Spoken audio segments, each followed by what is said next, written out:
Good morning, ladies and gentlemen.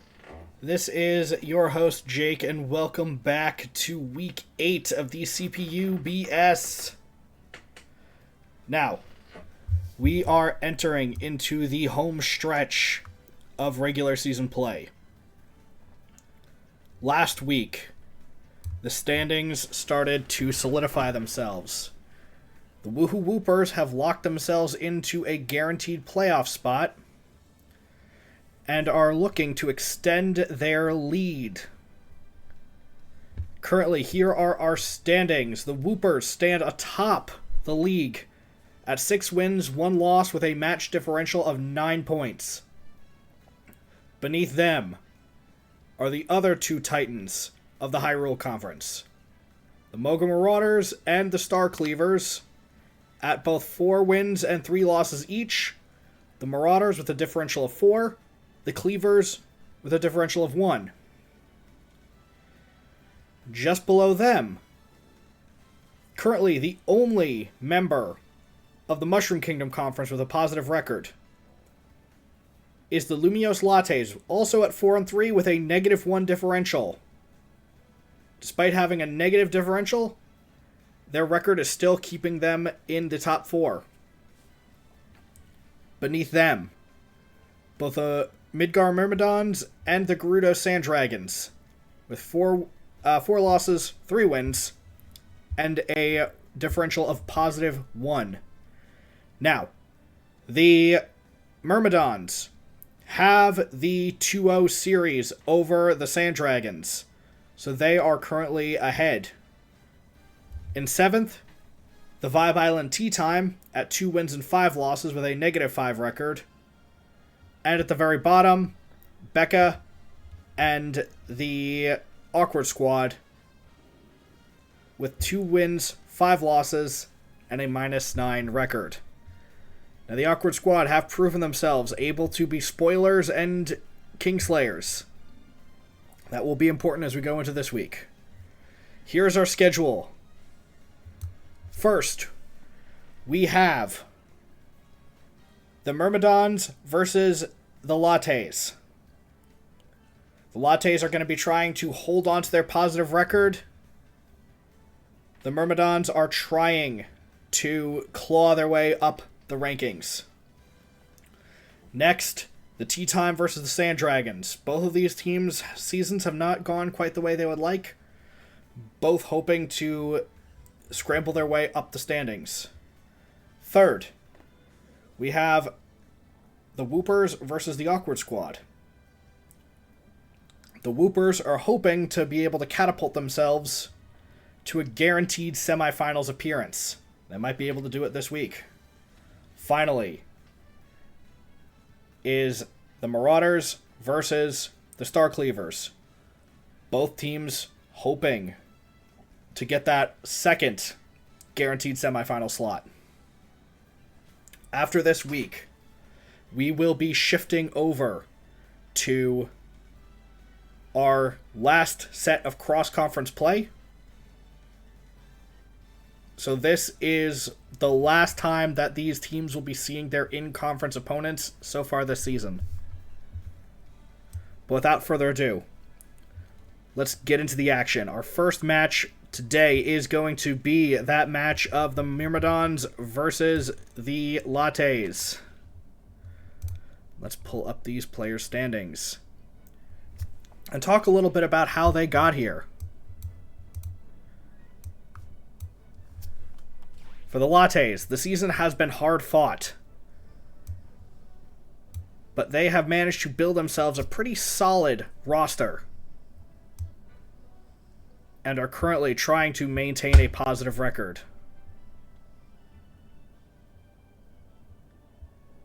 The Myrmidons, on the other hand, have definitely struggled this season, but are keeping in relevance because they have proven to be the kryptonite of the Sand Dragons.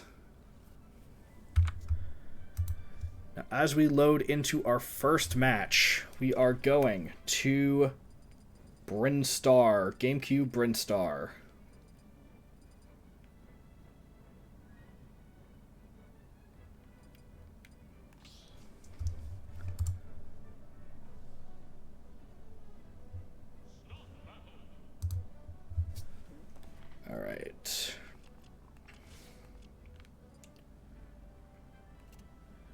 Now, coming out first for the Lattes is going to be Pac-Man.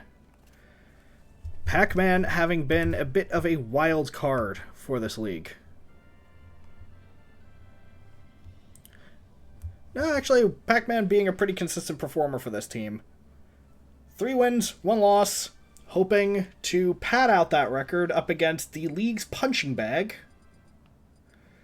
The one, the only, you know her, you have strong feelings about her, Bayonetta. Bayonetta needs no introduction. Her season has been nothing short of an unmitigated disaster. But so far, Xander has doubled, tripled, quadrupled down on this player, not wanting the investment made to go to waste. If Bayonetta is defeated today, this will be her 8th consecutive loss. I do not think anyone has lost half as much as Bayonetta. But let's see, can she redeem herself against Pac-Man? Let's see. Bayonetta, you have to kick Pac-Man, not the floor.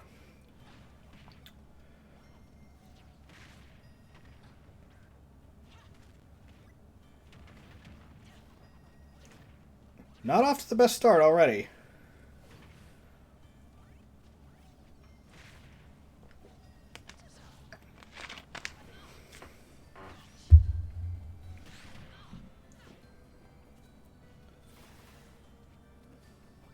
Bayonetta letting Pac-Man get that fruit charge up, and hey, Bayonetta's actually taking herself a lead. Alright, Bayonetta off to an early lead. First blood. Oh, Pac-Man. Play like that is going to be giving Liza some serious indigestion. Alright, and Pac-Man fires back very quickly. We are not letting this get away too fast.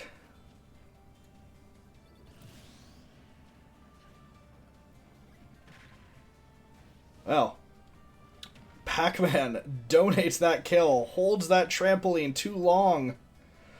Oh, this is a disastrous start. Bayonetta has, up until this point in the season, been seen as the free win your team can peel off of the Myrmidons. Now, Pac-Man may be able to get this, pick this up with that smash ball. Pac-Man's final smash, deadly.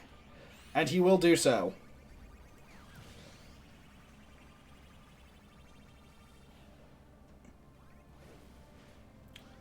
Alright, it is not out of reach for Pac-Man yet, but that hit from the up smash is gonna be painful. Pac-Man really gonna have to lock in for this one.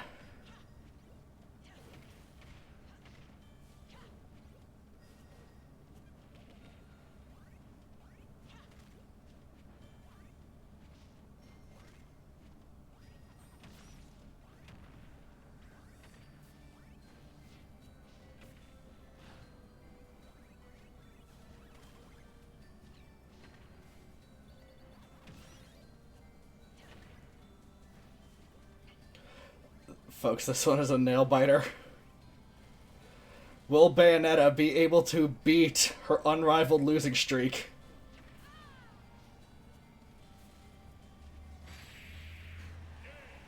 Holy shit. You've seen it here first, folks. Bayonetta's losing streak is over. Pac-Man is now the singular fighter to lose to Bayonetta. That's unbelievable. My sheet doesn't even want to to correct that, to write that in.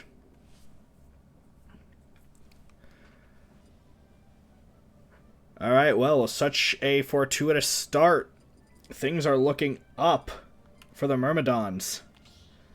Now we are moving on to Dracula's Castle for our next match, as Corin will be attempting to right the ship after a disastrous opening. His opponent, Mega Man. should say her opponent. We usually use Growacorn here. Now, this is a very Corrin-favored matchup, I think. Corrin does hit very hard, but we've seen what happens when you doubt members of this squad. Corrin and Mega Man actually pretty even in the standings. Mega Man has one more loss on his record, but they are both 2-win fighters.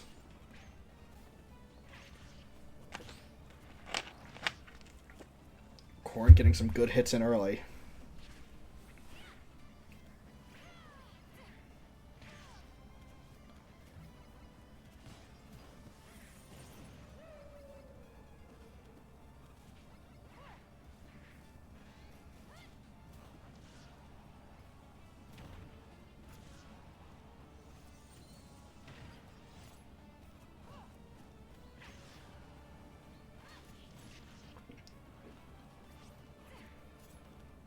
This staircase is just such an annoying place to be fighting.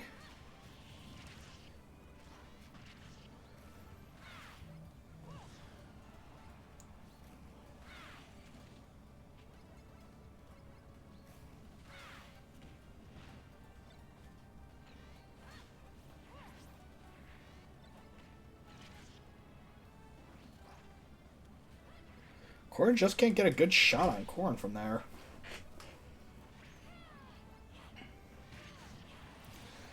And one quick stab. Corrin has finished off Mega Man.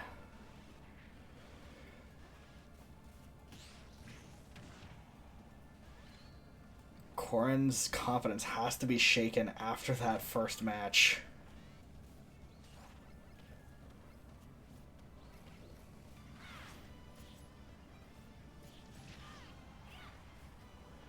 And Mega Man doing his best to not drop any damage so far this stock.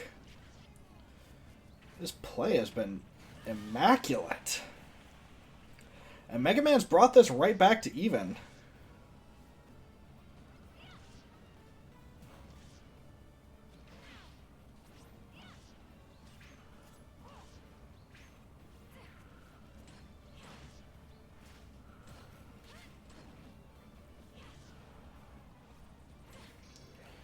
Corrin with just the unrivaled mastery of that smash ball.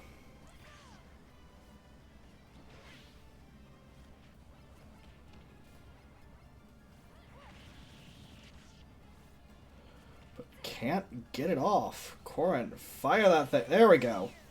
And that is going to finish off Mega Man, taking him down to his last stock. Corrin has a pretty good advantage at this point. Relatively low percentage on this stock, and another one sitting in the back. But it doesn't matter. Mega Man able to push Corrin too far off the edge.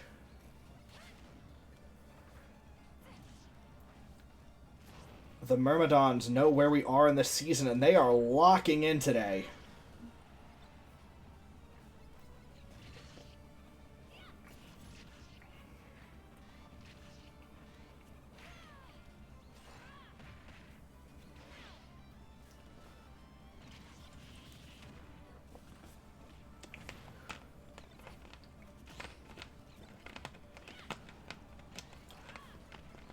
Oh, there's James. He lives here.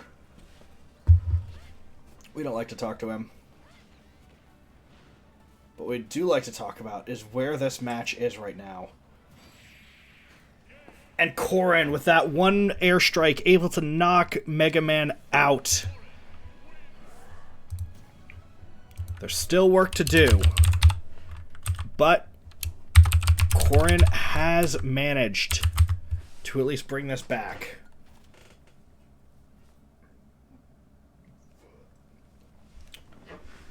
Up next, we have some of the strongest fighters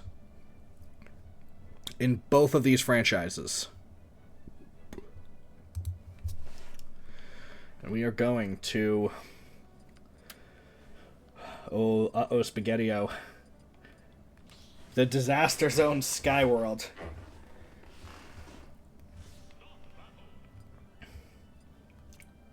Representing the Midgar Myrmidons, The namesake player, Cloud, up against his opponent, Joker. Both of these fighters have had excellent seasons so far, seeing a lot of time in the ring and a lot of success in that time. Let's see who is able to bring this one home for their team, taking us to match point.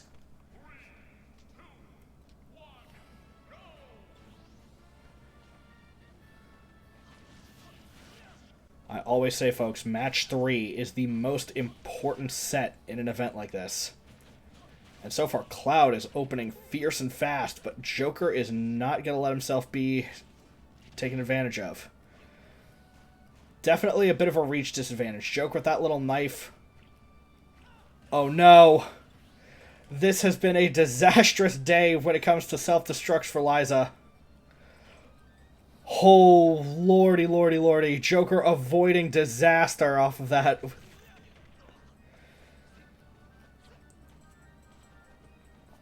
Still, with a early self-destruct like that, we cannot help but think that the Lattes are at a huge disadvantage.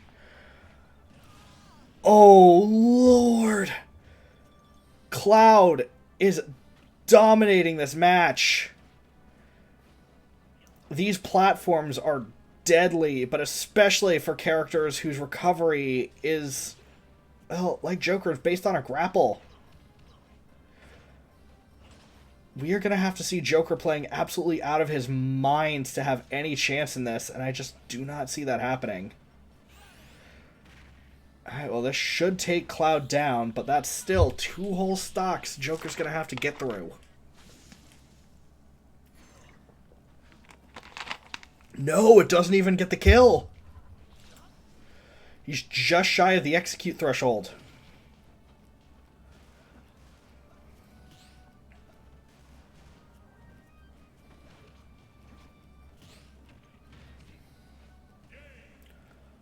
Unbelievable.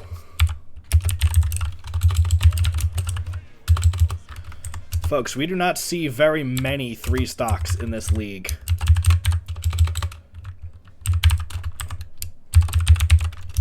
But that is nothing short of disastrous for the Lattes. They are backs up against the wall, and they do not have an easy rest of their day. To even have a chance, they are going to have to chew through the other one of the pillars holding up this franchise.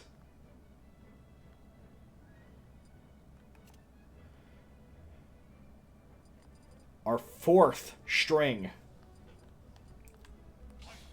for the Myrmidons, Ike versus something of a freshman for this league.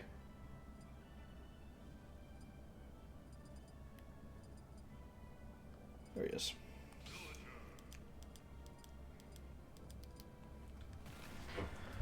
Ike has been one of the biggest standbys for his team.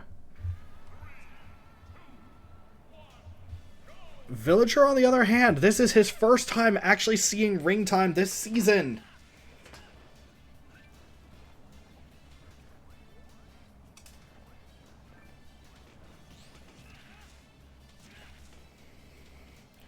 And on a stage like Boxing Ring, a strong, heavy hitter like Ike is going to be ferocious.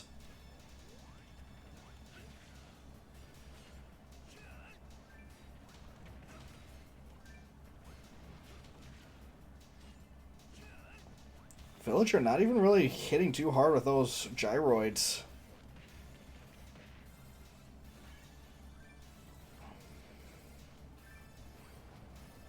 Ike really needs just one good hit.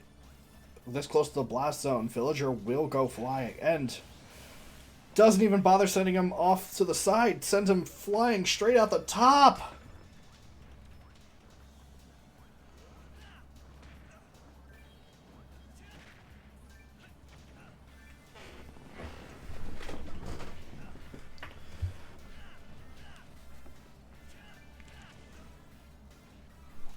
Oh, folks, this is going to be known as our... Oh, okay. Villager, stopping the bleeding, at least a little bit. Once again, these walk-offs have to be taken carefully. These fighters, both of them are playing right on the edge. That could have killed. That gyroid could have taken out Ike. Even from such a low percentage, it doesn't matter when you're right up against the blast zone. And there he has it.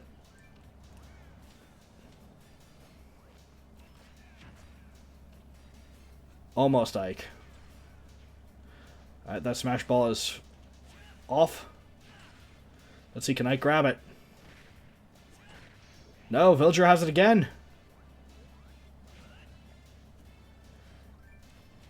He's had so many great opportunities. Why does he not use it? Alright, he lands the final smash. I don't think this is... No, never mind. That sends Ike flying out of here.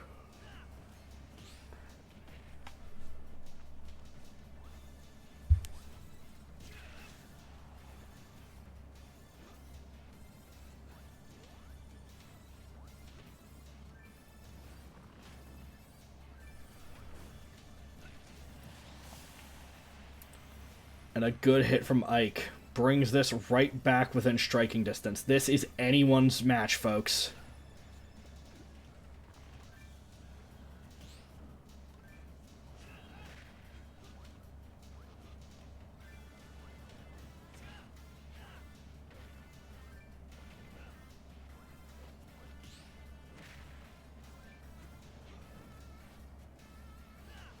This is so tense.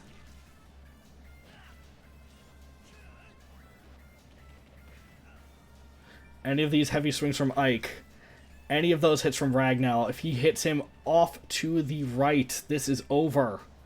But Villager is getting that damage up there.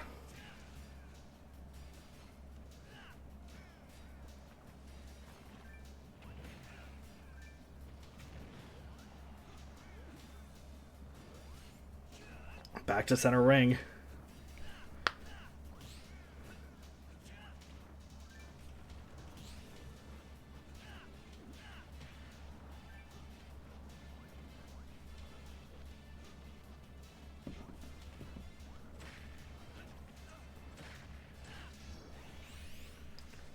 And Ike whiffs.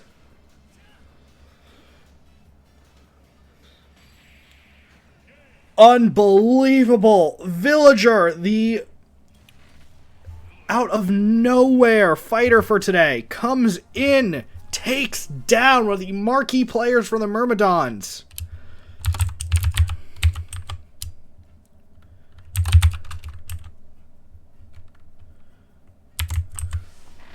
And folks, that is going to bring us into our Game 5. Such a good showing from both of these teams. Well, maybe we've had some questionable showings from both of these teams. But we are wrapping this up on the home turf for the Lattes.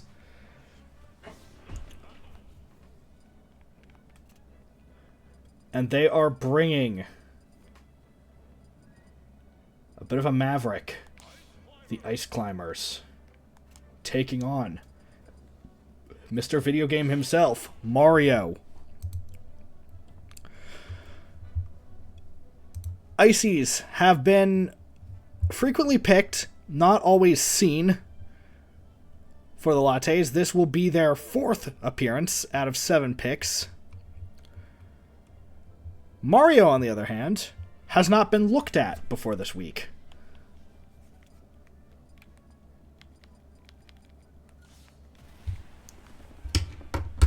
Quite the interesting choice to try to shake things up right toward the end, and in such a crucial match, too.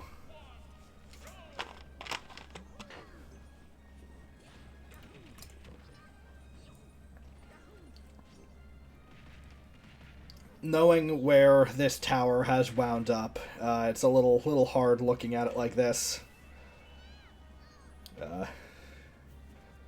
But I don't want to spoil the finale for Pokemon CA quite yet. Alright, we already have some pretty Oh, no. Really, if there is anything that is going to be the story of this match, it is going to be just a few unfortunate self-destructs that might end up being the difference between victory or defeat for Liza. Had Joker not had those SDs, he might have had that that third match. And same for Pac-Man.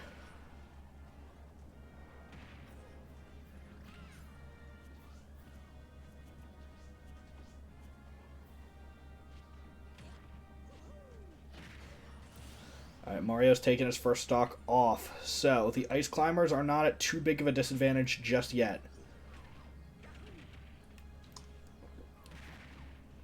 But this is the time that their manager is going to need them to lock in.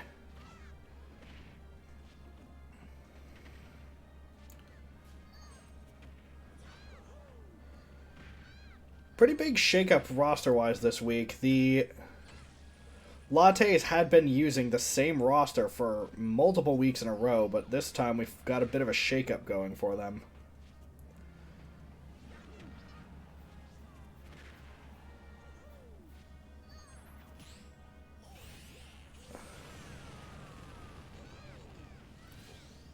And that Mario Finale is just able to force them right off the side.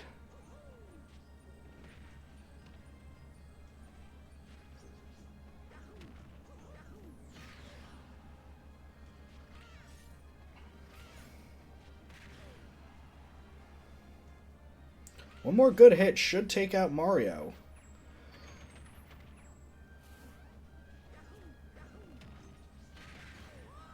Alright, the Ice Climbers have only taken a singular 1.5% of damage. So they are well within their abilities to win this. But neither side can afford any mistakes here. Oh, and we almost saw a mistake that could have cost everything. Maybe we did see a mistake that cost everything. In one of the closest matches we have ever seen, folks, the Lattes barely claim victory.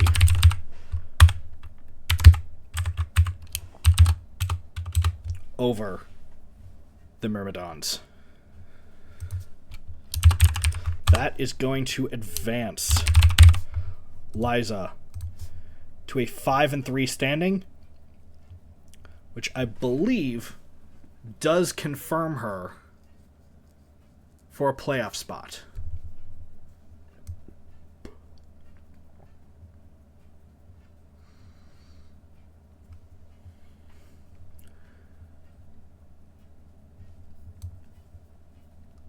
Almost guaranteed.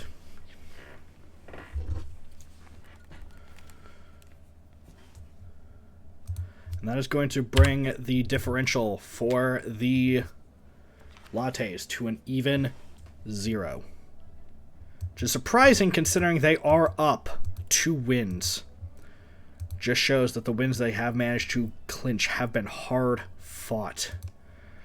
Now we are moving into our next match also for the Mushroom Kingdom Conference, as the Vibe Island Tea Time is going to be taking on the Sand Dragons. Both of these teams have wound up lower down in the standings than perhaps they would have liked this season. And so both of them are going to have to bring the fire and thunder today if they are going to have a chance of that top 6 finish you need. Willow only needs a win or 2 to do it. Kevin can afford very few more mistakes.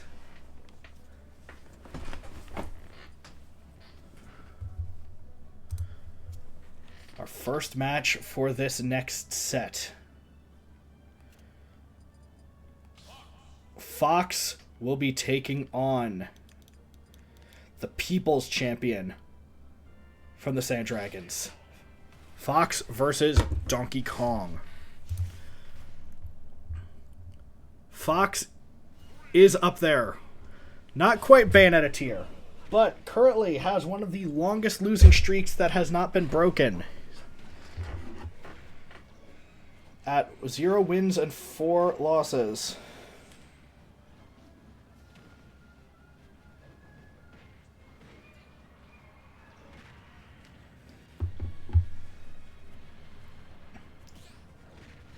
Perhaps a bit of a different ship than Fox is used to flying on here on the Halberd. And Donkey Kong is laying on the beating. DK just has to really play safe and stay on this platform. Fox. And a brutal spike to claim that first stock. Donkey Kong. He's not going to stop showboating. That is what he is here to do. He's not here to have a perfect record. Donkey Kong is here to make a statement, to make the applause.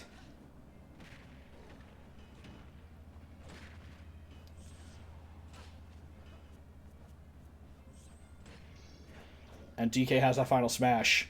Fox already has almost 60% on him. That banana slammer very likely can take him down.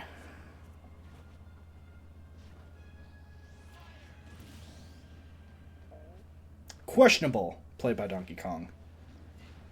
But you know what? DK saying, I don't need it. I don't need any of your modern fancy tricks. Donkey Kong is here to win with his bare fists. And to be honest, he's doing a good job of it.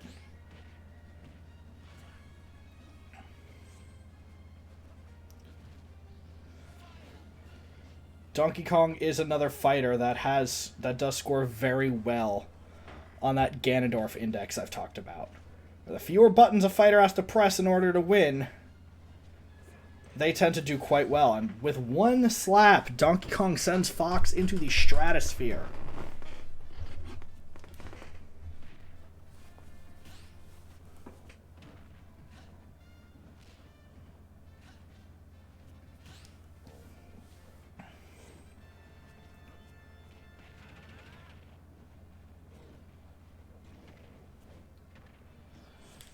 Folks, we see this. Just one hit. Fox is at 23%. In the hands of a skilled human, Fox is incredible. With a CPU? Still, though, he is doing a pretty good job of laying the hurt on DK. Oh, barely Fox is able to recover. And he takes out DK. Alright, Donkey Kong. What are we going to do, pal? And DK says, alright, we're going to go for it. We're taking this.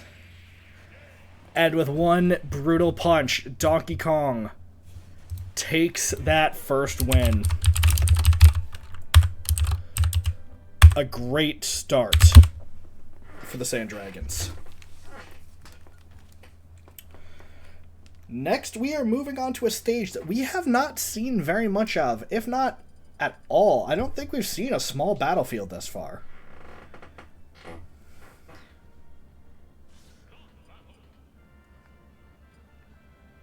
Now, we have Princess Peach coming in for the Tea Time. Now, notably, the Tea Time have managed to get both princesses under contract, which feels a little bit excessive having two of the same fighter on your roster.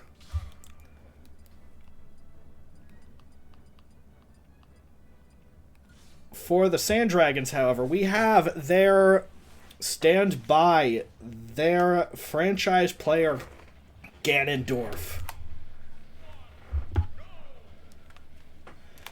This stage is exceptionally good for a fighter like Ganondorf. That sword swing can hit you right through those platforms.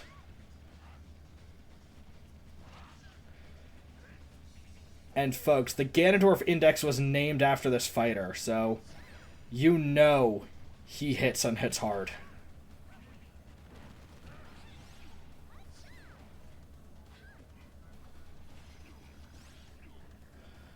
Peach, for her part, is playing this excellently so far.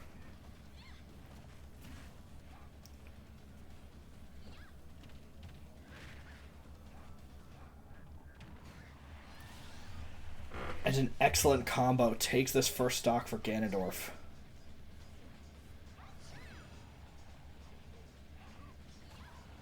Ganondorf having a bit of trouble regaining that momentum, though. And Peach is able to stuff his recovery. This game's even.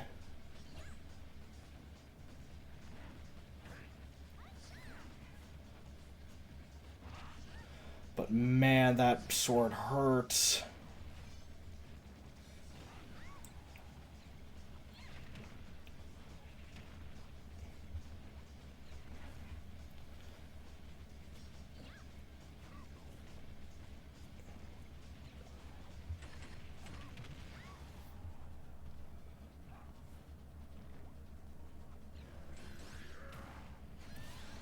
And a brutal hit with that Warlock Punch. We haven't seen that one too much, but that was an incredible strike.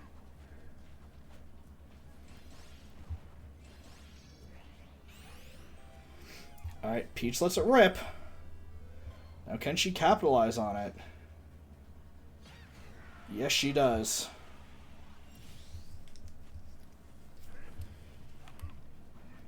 Alright, we are at even. Neither of these fighters can afford any mistakes at this point.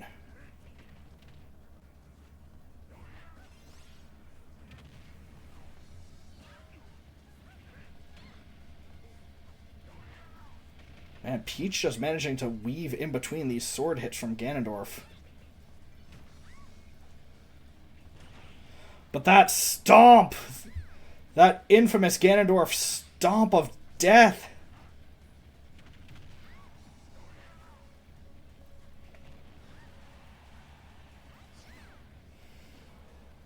Nope, not quite.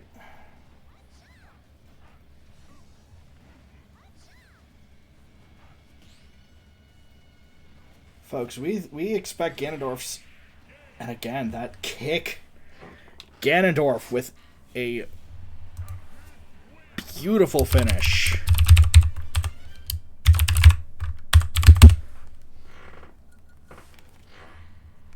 This puts the Sand Dragons in a really great place. They are up 2-0. Going in to an eminently, in my opinion, winnable match. We are going to Arena Ferox, where defending the Hope is a Pokemon for the tea time. A lightweight, nimble fighter. Nah, just kidding. It's Jigglypuff.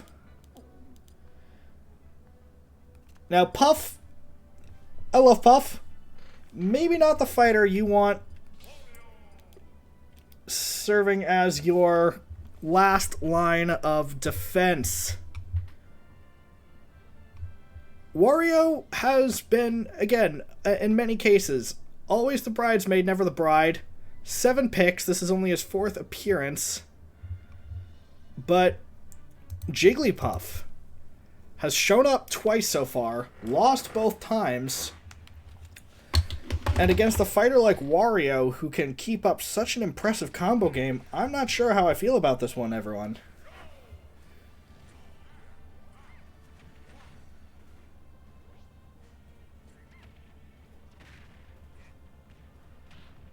And again, we are just seeing that impressive combo game. Wario able to lace in so many strikes on Jigglypuff as she floats gently through the air.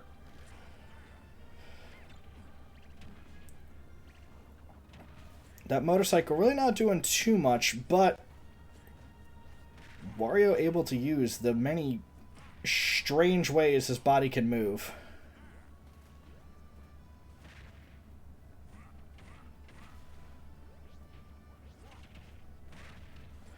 It is interesting that Wario also is trying to destroy his bike when he can eat it for health. Not a lot, but hey, when Jigglypuff's flying back in, might as well.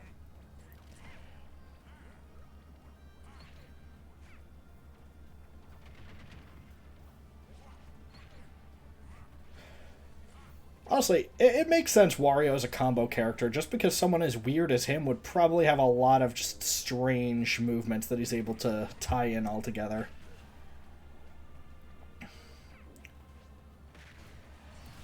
And Wario takes it. That is the first stock going in favor of the Sand Dragons.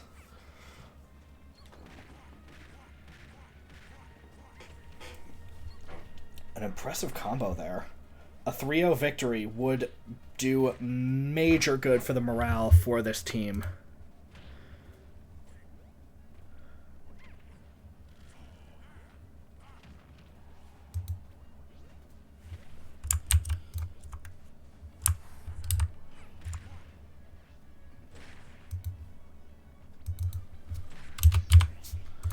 And Wario has the smash ball. Wario Man at this percent will definitely kill, and he does it. Jigglypuff is going to be out of here.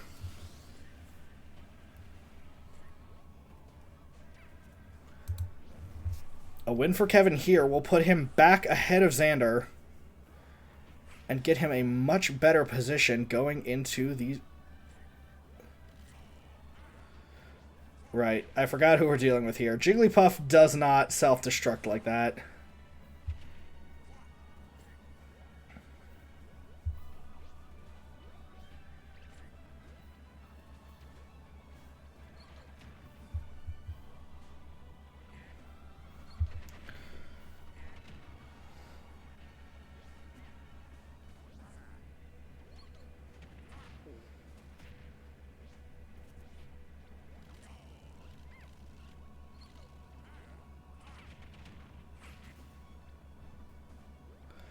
At this point, I would not be surprised if they've done more damage to the bike than either of the fighters.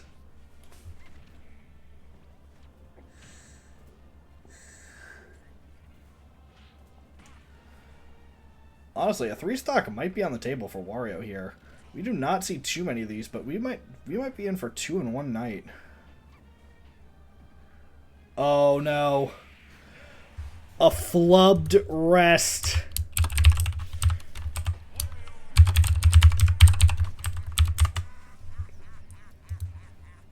Oh, and that is catastrophic.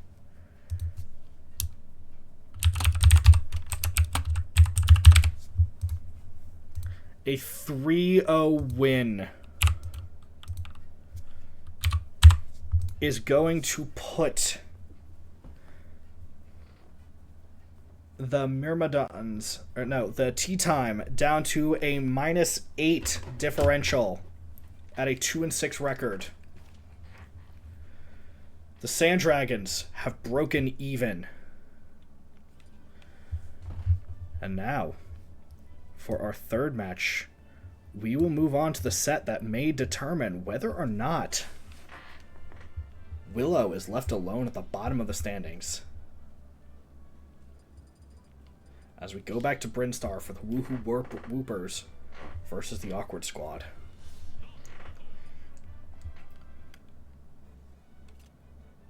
Now, the many trials and tribulations that this team has endured this season are many.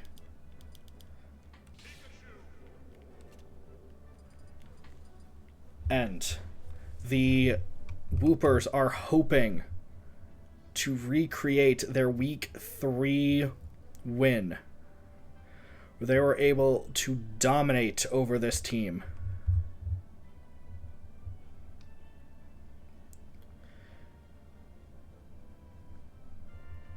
And many of their best fighters are not here. Piranha Plant only comes in at round 5. Min Min, nowhere to be seen. Instead, coming in first, Diddy Kong. Let's see if Pikachu can set his team off on the right track. Here we go.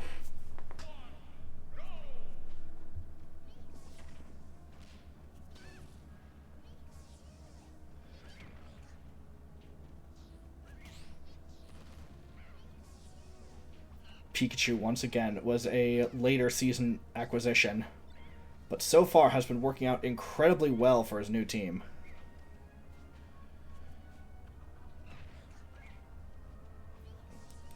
Right now, we have a very dexterous, very lightweight matchup. A lot of quick, nimble action from these two fighters.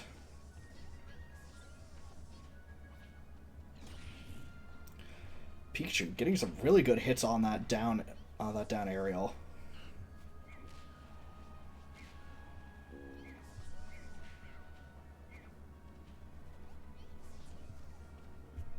And that Thunder Shock just adding little bits of chip here and there.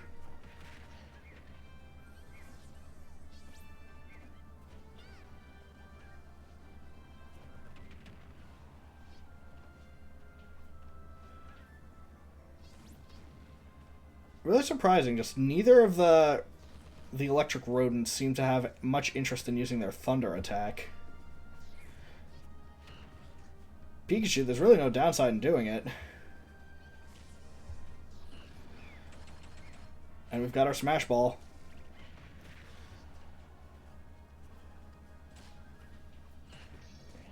And Diddy steals.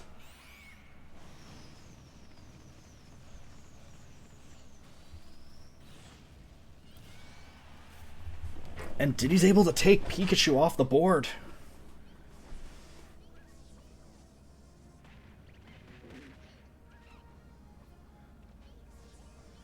Pikachu looking to quickly correct.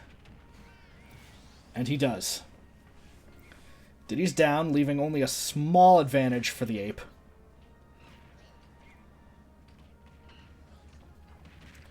But that advantage is quickly growing as Diddy has managed to get a lot of really good hits in.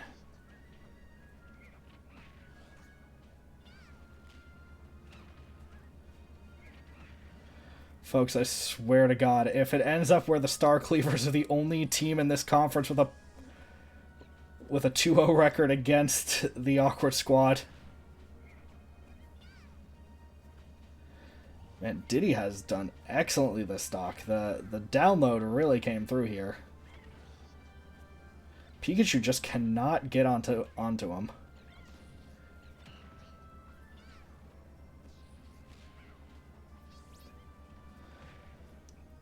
That recovery on Pikachu just so good. Not always the most controllable, but hits is just so good at getting Pikachu back onto the stage.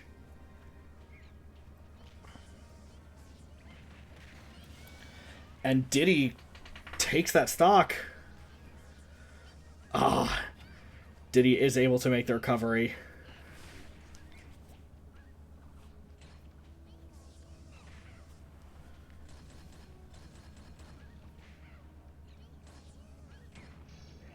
Again, Diddy able to steal the Smash Ball.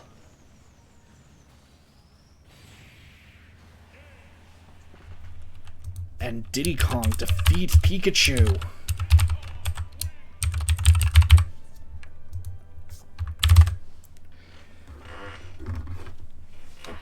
A very unpleasant start for the Woopers. Hopefully, we'll be able to course correct in the next one.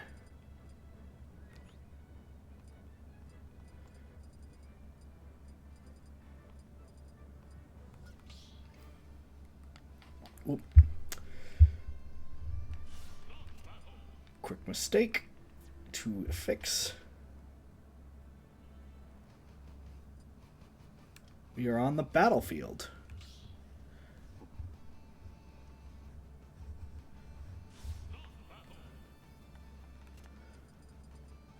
As we have a match of alter egos as Zelda takes on Sheik.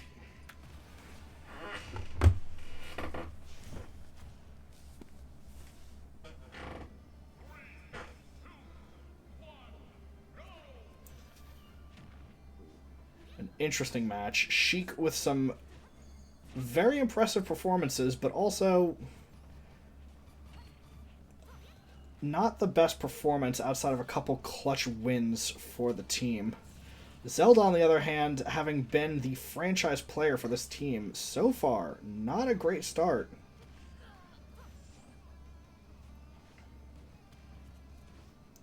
Sheik is just such a nimble fighter, but Zelda does have some really effective range options. Wow! A quick combo. Zelda takes Sheik down.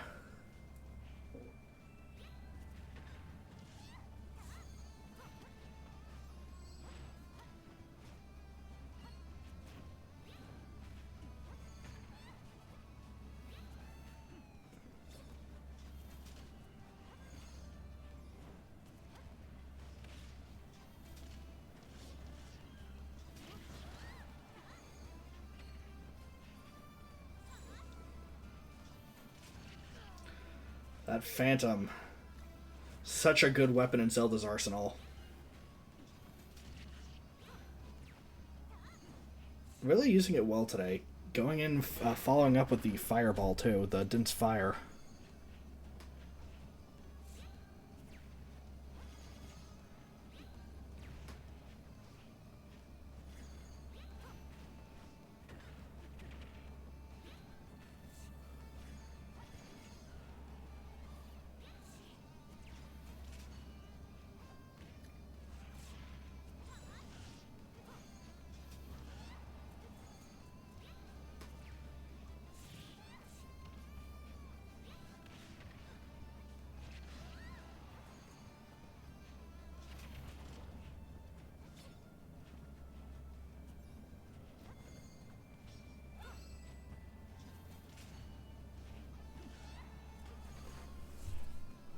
And there's that Smash Ball.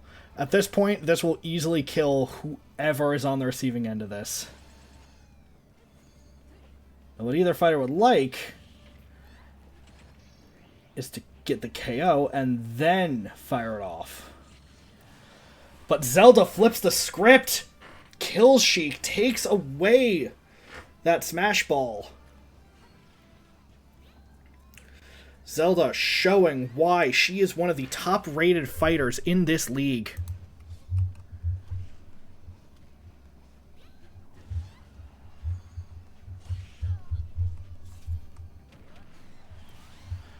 Zelda has only dropped one set this entire season.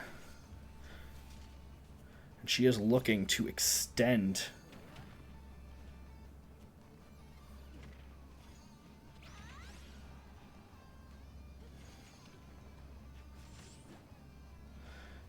Zelda just really gaining more confidence. And Zelda does it.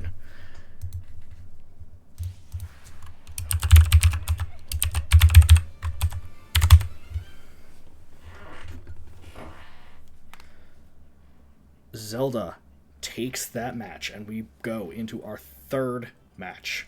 Heading back to Arena Ferox. As this time,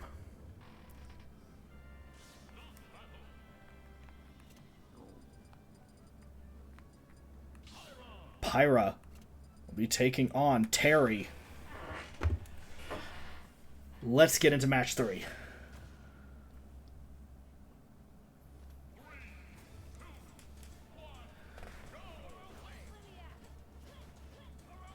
And Mythra comes out right immediately before a strike even lands. And then decides to swap back into Pyra.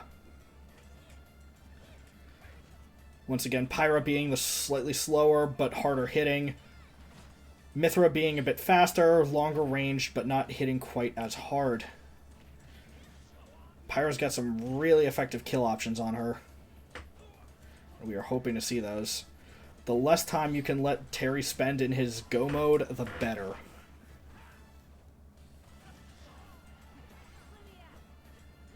Alright, Mythra's come in.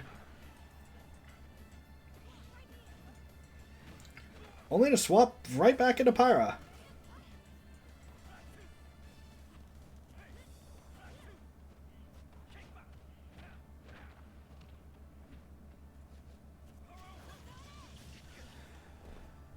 God, that attack is so oppressive on Mythra's part. Man. Sometimes I really think Mythra does hate Pyra because she'll swap back in just to let Pyra get punched in the face. But that is an early lead for Terry.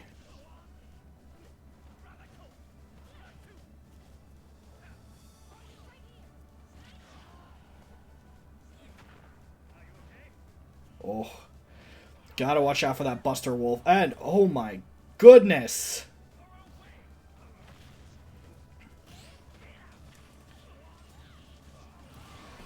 Alright, Terry's down, but that is a serious lot of hurt he's dealt to Pyra.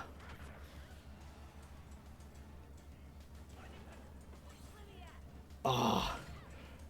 We were hoping to see an unforced self-destruct coming from Terry.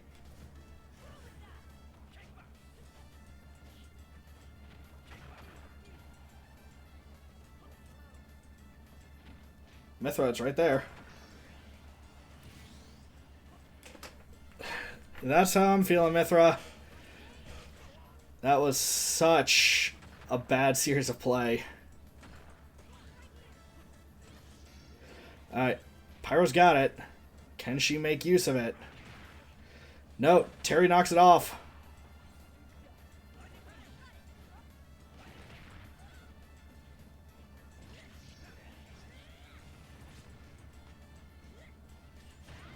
Pyra, use it! There we go. Okay.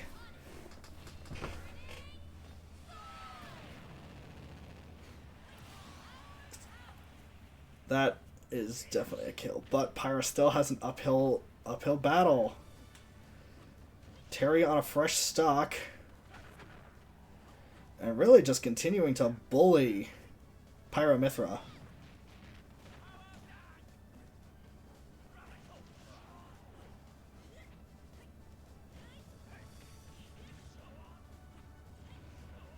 That might do it, actually. Not quite, not quite. That, on the other hand,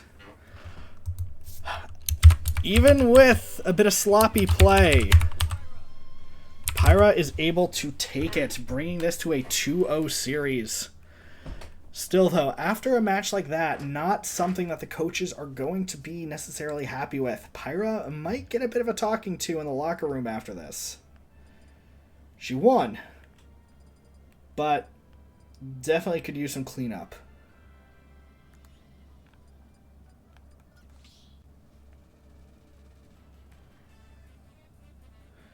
Now we move on to what could be our last match.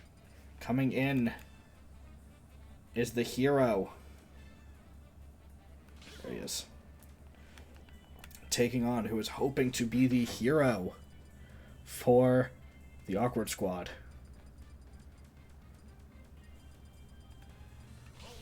Rosalina. Hero has been making a name for himself since he started getting game time.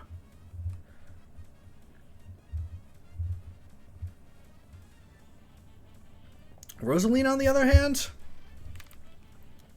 not had the best of track records. 1 win, 2 losses, but hoping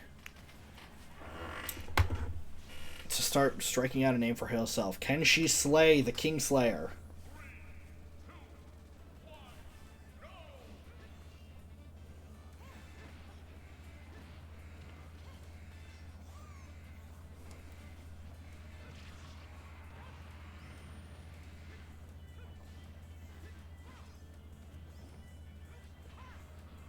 Those lightning attacks have been such a boon for Hero so far.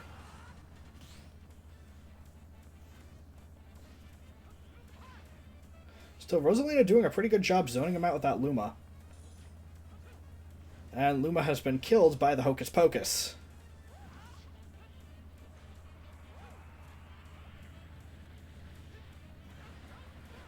And he's back in green.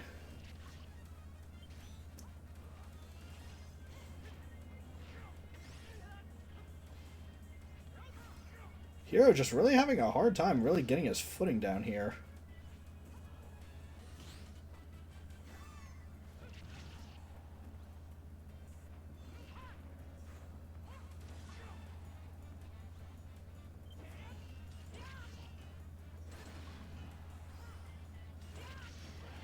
And Hero has the final smash and picks up the stock on Rosa.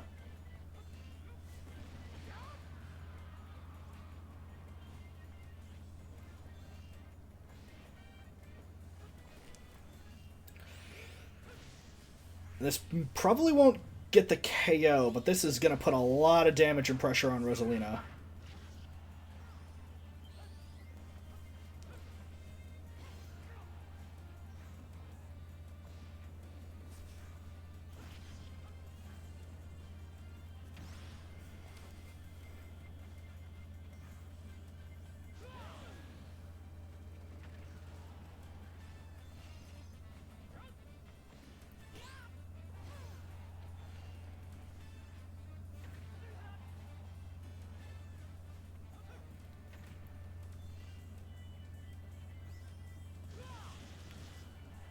Those tornadoes have really put in work for Hero. So decent recovery, and it leaves potentially some damage behind that can really take an opponent off guard. And there's the critical hit! This is the first one I think we've seen all season, but it is really just an extra bit of damage that comes out of nowhere.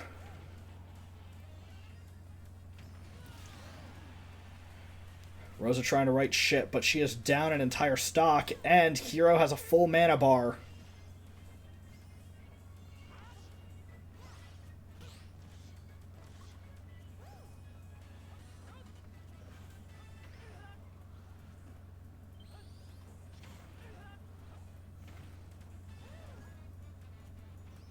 That Luma just really knows how to be a menace today.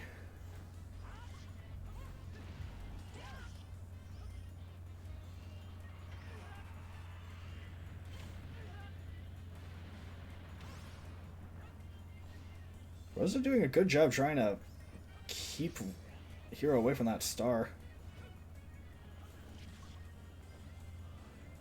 Rosa really needs to use that now.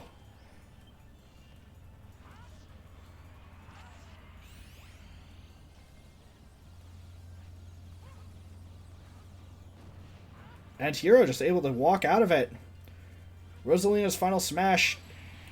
And there he goes with the lightning again. Hero, I think, has ended every set he has been in with that attack.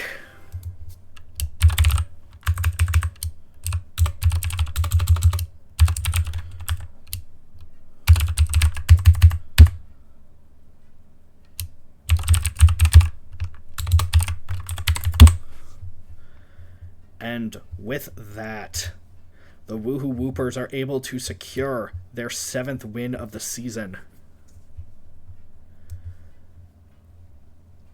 And with this, there is only one team in the league that is even capable of tying them. And that is going to be the winner of our last match of the day.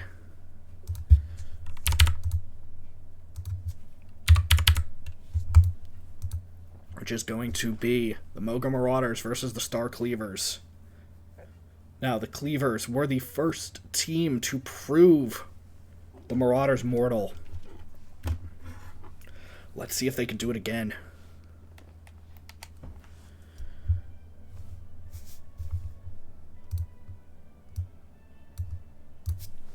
We are starting off with a very Kirby-coded matchup as we go to the Fountain of Dreams.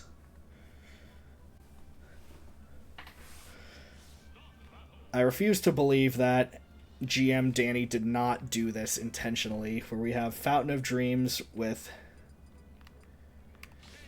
King DDD taking on Challenger Kirby. Let's get into this last match. The last match between these two was back all the way in week 3. It was a hard-fought win for the Star Cleavers, but it was a win that ended with Kirby. So let's see if our man is able to bring in this next win. So far, it's not looking so great. DDD is really putting the hurt on.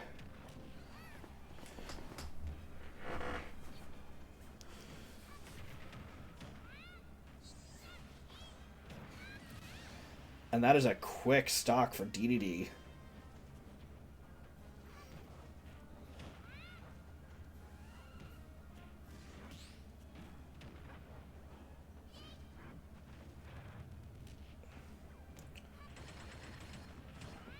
But let's see. The Ultra Sword could do it. Help at least get Kirby back into this. And that will hit. This should send DDD in the right direction. Yep, that is a kill. Alright, Kirby's brought this back to at least neutral, so if Kirby can really lock in, this may be winnable.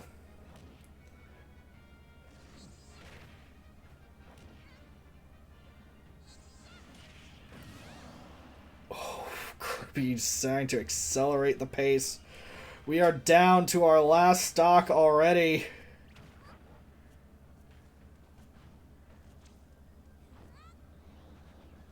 was a that was a tricksy little maneuver from Kirby.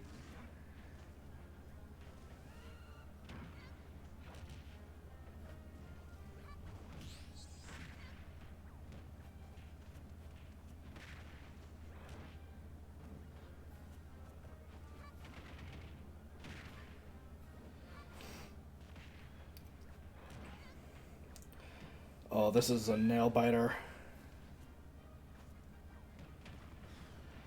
Those Gordos are doing so much work for King DDD.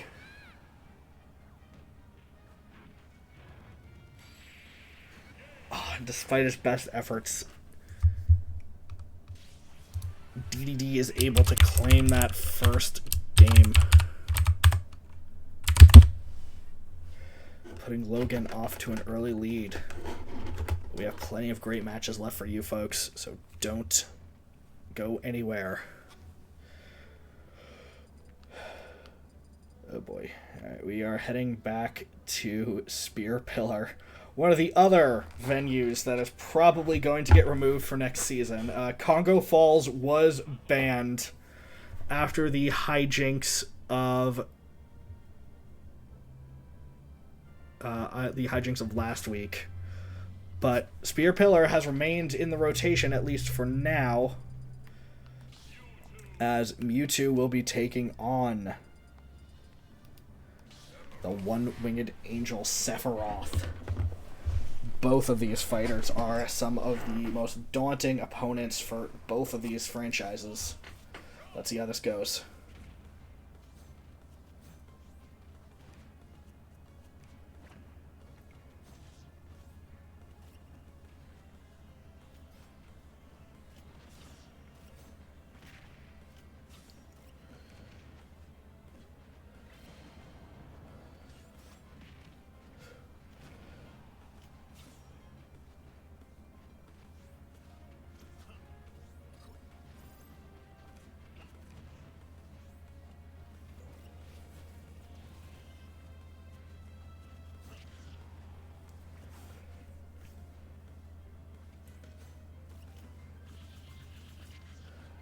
Sephiroth are really taking advantage of Mewtwo's slow, floaty speed.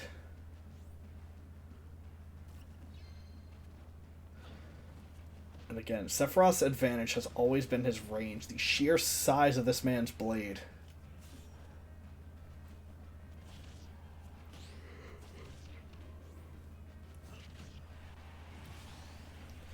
And despite the ricochets, Sephiroth able to claim that first stock.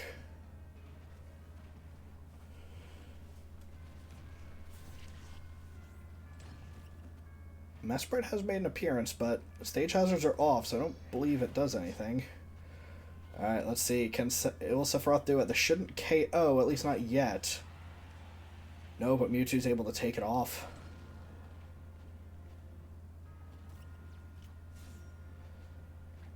Sephiroth's not entirely sure where he's going. And the Smash Bros. Doesn't care to stay and find out.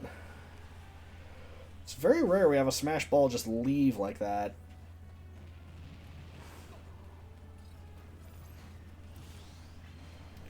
But Spear Pillar proving once again it may be beyond the comprehension of our poor roster of fighters. Mewtwo's get the kill, and Sephiroth has not been able to really build much of an advantage, so we are still back to a very even matchup.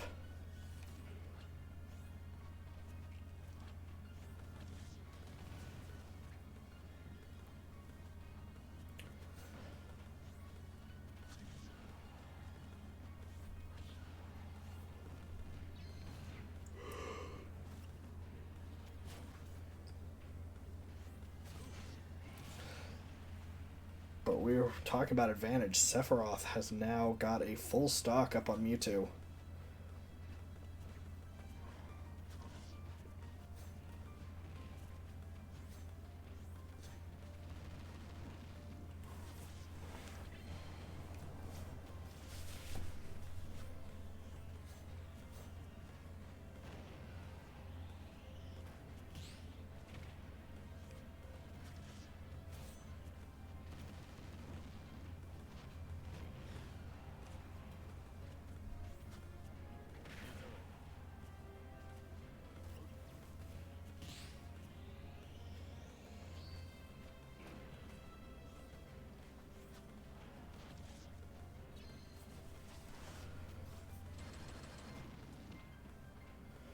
Can we get that second Smash Ball?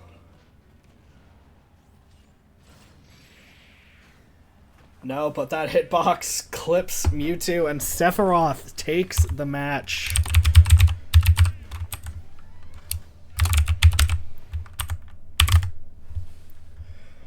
We are back to even as we go into our third set of this final match of Week 8. And now we are going to Peach's Castle 64. Another stage that's a bit of an oddball in our roster, but here we have Bowser fighting up against Palutena. Let's see how this one goes. Bowser needs no introduction. He has been one of the most ferocious fighters in this league. Palutena, on the other hand, has not seen a whole lot of ring time. 2 appearances, neither which was outright spectacular, but we are on a stage that, hand on heart, if you were to tell me was made in the stage creator, I would believe you.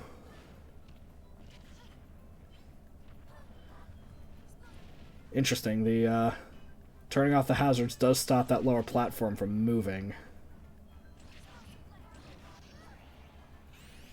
And Bowser's able to get that Smash Ball. Palutena's Flare just goes too far. And yep, quick, easy kill for Bowser.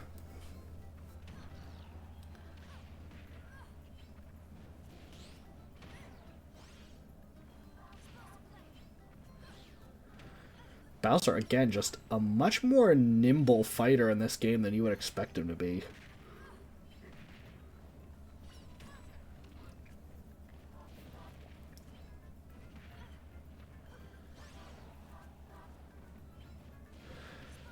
And as the icing on the cake, we also have to deal with the new Super Mario Bros. Wah-wahs this whole time.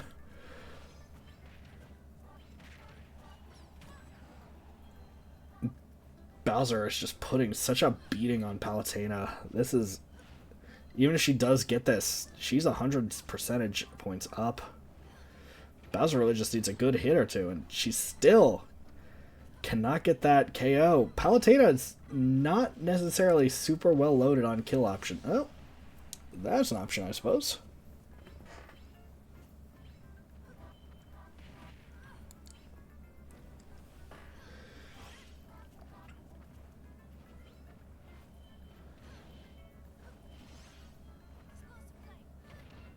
Oh, Palutena might have a chance if she can just stop Bowser from moving. Oh, wow. Okay, Palutena has brought this back to within striking range. Because, yeah, this is going to get the knockout, but this is an even game.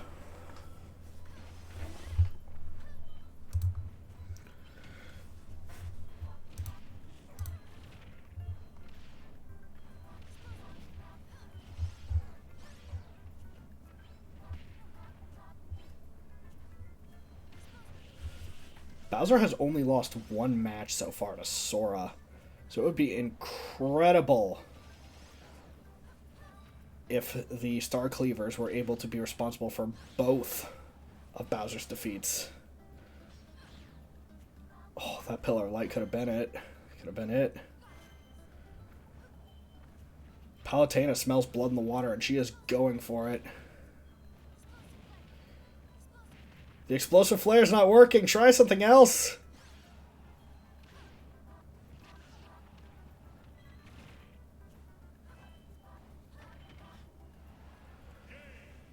Wow. Bowser just stuck in a hit animation. Can't use any recovery. Palutena takes the match. Deals Bowser his 2nd career defeat. And the Star Cleavers are coming up on one of their best fighters. This match is looking better and better for Danny and the Cleavers by the minute. Standing between the Marauders and defeat is going to be the Pokemon trainer, And Sora is coming in to try to take the day.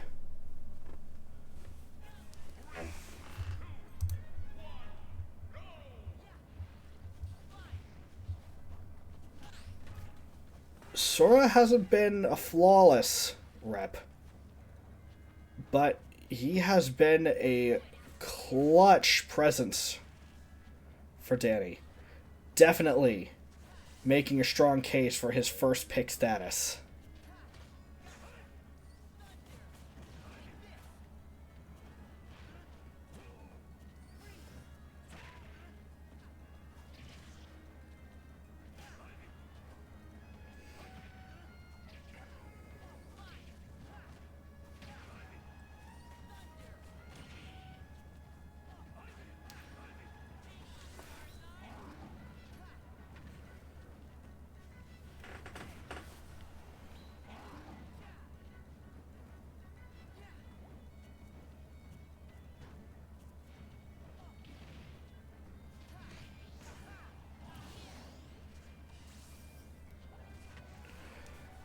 And that's the first stock.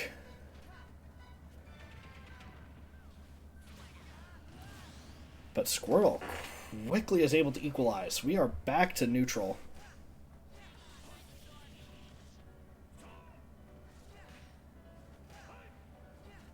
Ivysaur feels like he's been a particularly tough opponent for Sora, at least in the last life. I don't know why.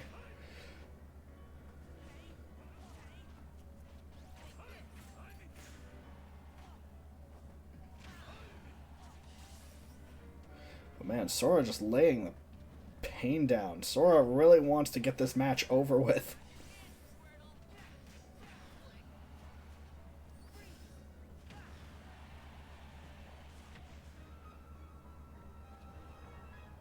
Sora does not want to take chances.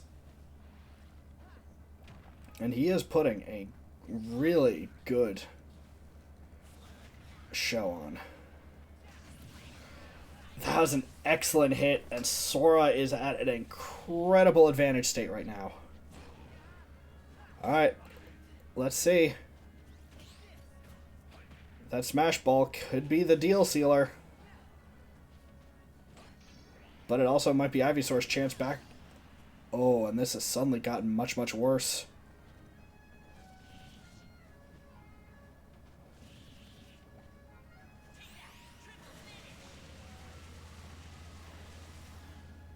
Not quite, but that is a lot of damage to suddenly get put on a Sora.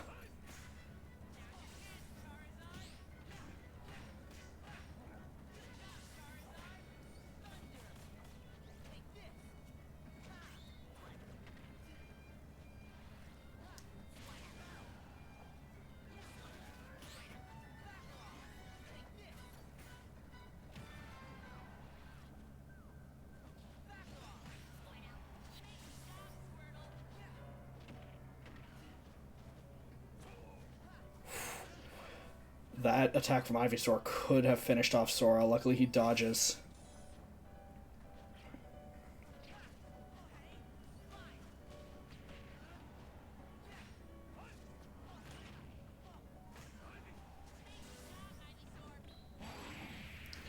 And that Flare Blitz from Charizard is able to claim it. Narrowly. Logan is able to bring this to even, and we are going to our last match, our final event for the night. And we are ending where it started, back on planet Brinstar. Well, not planet Brinstar, on the Brinstar zone. I'm a Metroid fan, I promise.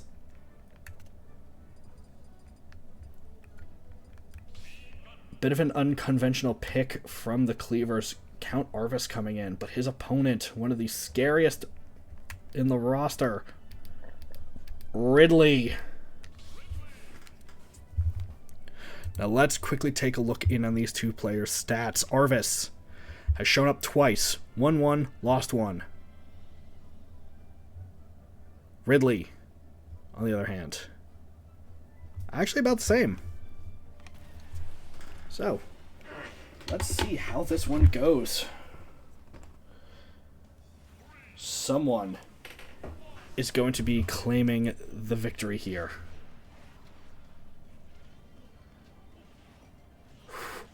Thankfully, Ridley's massive frame lets him still grab that ledge. Otherwise, that could have been a very early unforced error. But Ridley already putting so much damage out on his opponent. 80 percentage points in nary 100 in less than 30 seconds. Ridley is here to win. He is here to make a statement. Unbelievable. 35 seconds. Arvis has already lost a stock.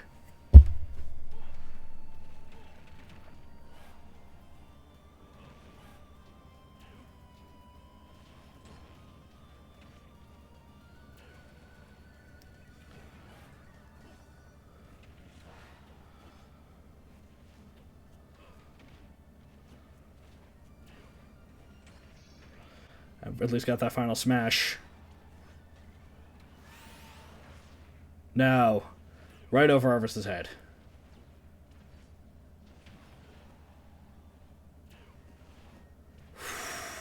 Narrowly avoids defeat. Avoids falling off there.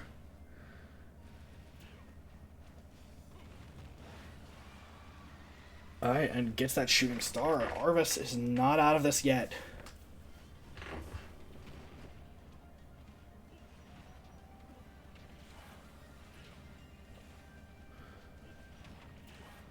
Still, the Lord Pyromancer is going to have to do a lot if he's going to try to bring this one back.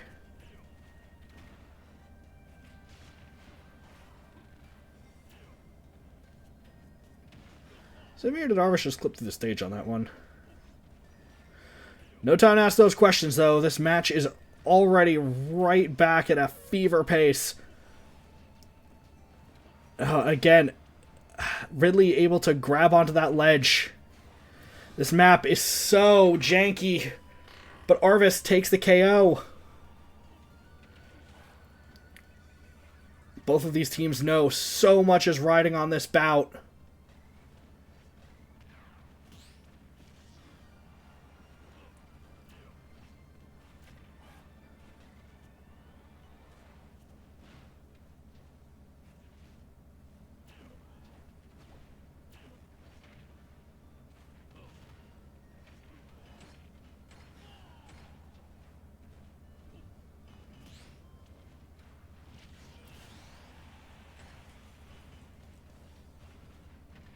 It all falls to this. If Arvis can get this final smash off, things are looking great.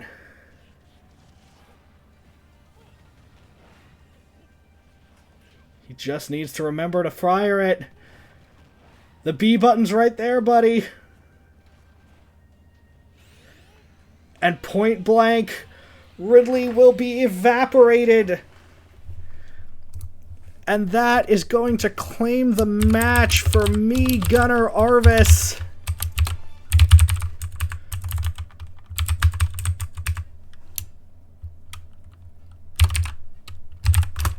Danny takes the set. Logan is going to fall to 4-4. These last couple of weeks have been catastrophic for the Marauders. We are looking at 1, 2, 3 weeks in a row that they have lost.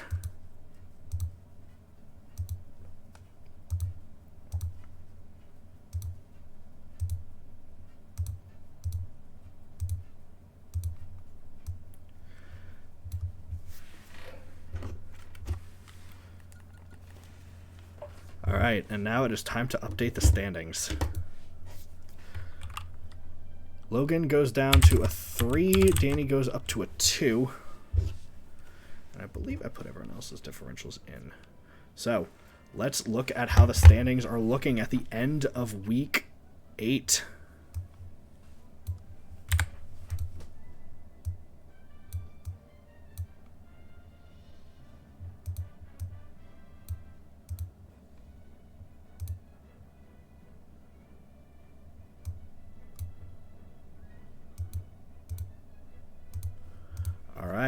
Scoreboards have been updated.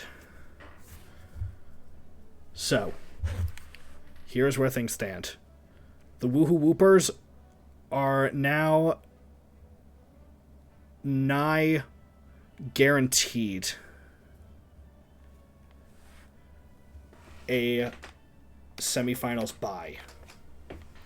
If they win one more match, they are all but mathematically guaranteed.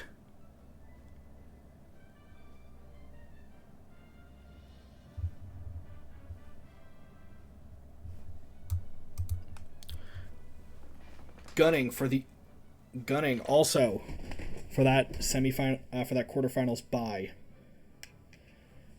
are the Star Cleavers and the Lattes, both at 5-3 records. Currently, the Cleavers have a slight advantage with a 2-match differential as opposed to the Lattes 0. Ooh, actually a quick adjustment. Currently, the Sanddragons are in 4th by 1 match. The differential of 4, they are ahead of the Marauders and their differential of 3, rather. Beneath them, the Myrmidons fighting for their lives at 5-3. 3-5, excuse me. 3 wins, 5 losses, a 0 differential. Below them, the Tea Time and the Awkward Squad at 2-6 apiece. Tea Time at -8, Awkward Squad at -11. As of yet,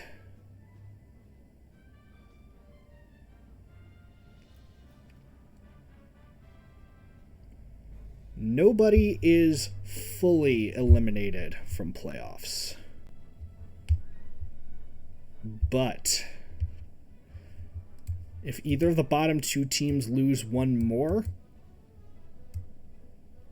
I believe that will take them out of playoff contention. So it is going to need to be all hands on deck for this last 2 weeks. For week 9, we are returning to our cross-conference play, as the Lattes will take on the Marauders, the Sanddragons will take on the Awkward Squad, the Woopers will take on the Tea Time, and the Star Cleavers will take on the Myrmidons.